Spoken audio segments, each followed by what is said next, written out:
good evening. Welcome back, y'all. I'm in a really good mood today. So it is the last day of November. I am currently supposed to be heading to grab dinner for the family and doing a little sidebar, a little side hustle situation. But I decided, you know what, before the night gets away from me and I'm not recording at midnight like y'all know I love to do, I decided to jump on real quick and record this end of the month budget breakdown to tell y'all what I did, how I did, but it's gonna be real short and sweet because I'm sneaking to talk to y'all right now. Okay, so if you're new here, welcome to the channel. This is Budgeting My Way to Dr. A. On this channel, I share all things cash envelope stuffing, real life, fumbling, trying to plan, juggling school, life, and studying to complete my doctorate. So if you like what you see, you like the realness, feel free to like, subscribe, share this craziness of this channel with someone else who likes to get that real, unedited. I don't edit my videos because I don't have time for that. I don't take time to like map out what I'm going to do or what I'm going to say. We're just on the fly here, and that's how we like to get down. So with that, let's just jump right into it because I'm going to try to get this done in like 6-7 minutes max. Okay, so I'm going to show you, and this is a new form that I have never used before on camera because I normally write like my real raw numbers, including my housing information on this booklet. And so I don't tend to share this because I don't share my house expenses in full detail. Like you don't need to know my mortgage is, just know I'm paying it, that kind of thing. But I have this lovely document that's hiding under this book that gives like the end of the month or the budget breakdown. So I'm going to use this, and this is the real numbers. There's no editing on this, but it's not just the individualized breakdown of my budget. So with that, let's get into it. So this 8120 is what was estimated, or what I estimated as my income for the month. And so from there, here's how it actually broke down. Y'all, struggle bus. Those who follow the channel know there was tires that had to be replaced. There was a windshield that had to be replaced. I haven't even got to tell y'all about the rain gutters. It's been a whole thing. November had its way with me, but I made it. So that's all that matters. So with that being said, let's go ahead and run through these numbers. All right, so 8120 is what I estimated. 4 walls are what I like to refer to as my house. This includes my house payment, my property, my homeowner's insurance, like that kind of stuff. So this is what I ballparked, and this is what I budgeted and planned for it to be. This is what I actually spent. So I actually spent $26.80. So spent $11.35 more than what I had intended. And the reason for that is because I had to replace the rain gutters on my home.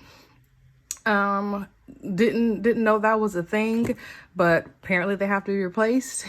And when I purchased my home, I did not realize that the previous owners had actually taken the rain gutters off. And so over the years, I just was like, whatever, it rains.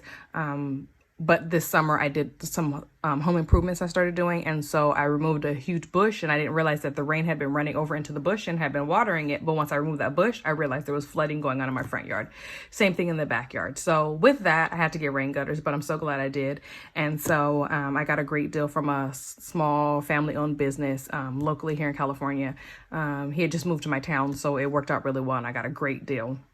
Lowe's quoted me $3,000, and I got my installation for under $1,000. So I went with it, and he guarantees the work. So $26.80 for that.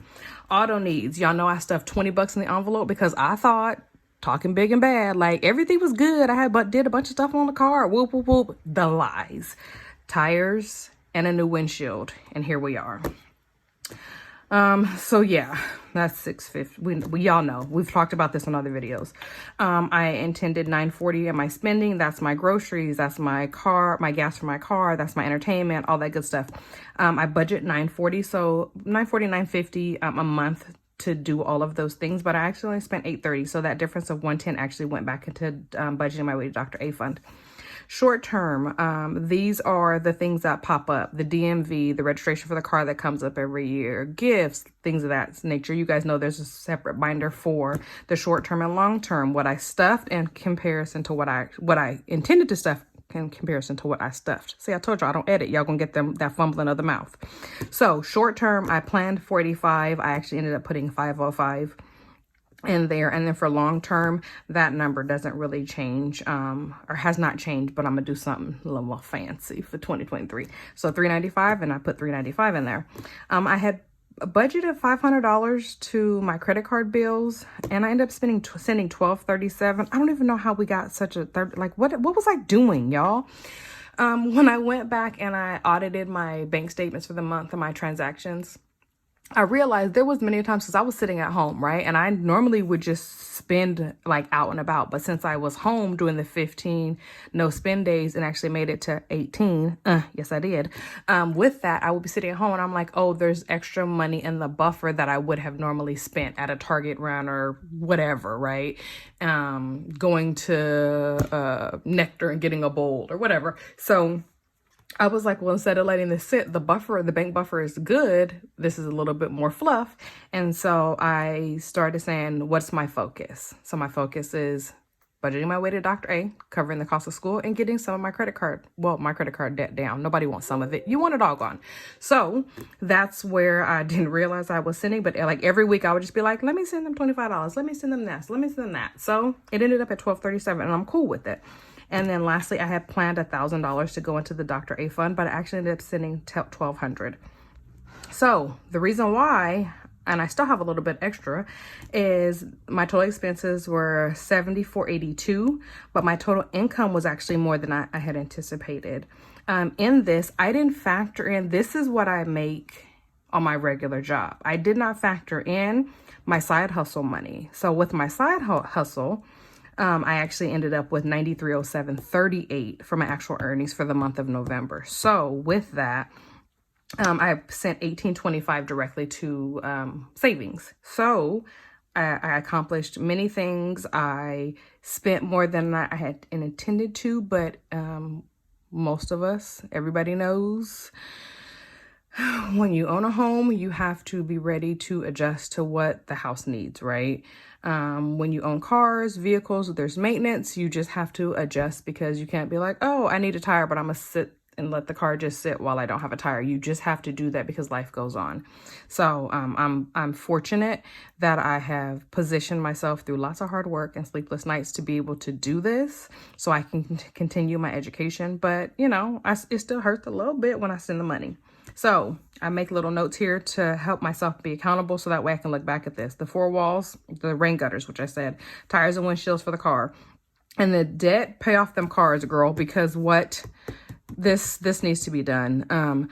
So that is where I am. I hope this quick-ish video breaks down what I did for November, and it explains how my money came to be. And in the next video, it's gonna be stuffing time, so I will be stuffing envelopes, and then I think I'm gonna do another either a short or another video talking about what my 2023 savings goals are going to be. I'm gonna revamp some of those binders. I'm gonna change a couple things and just refocus my direction. So with all that being said, thank you for coming to the end of the month budget review. This is the first time I've done one of these this way, and I actually like that template. It was super, super helpful. And so I think I will carry that on into the next year. If you like what you saw, give me a thumbs up. I love the comments. Thank you for engaging me. I look forward to those. They make my heart flutter a little bit when I see somebody commented. So thank you for doing that, and have a great night.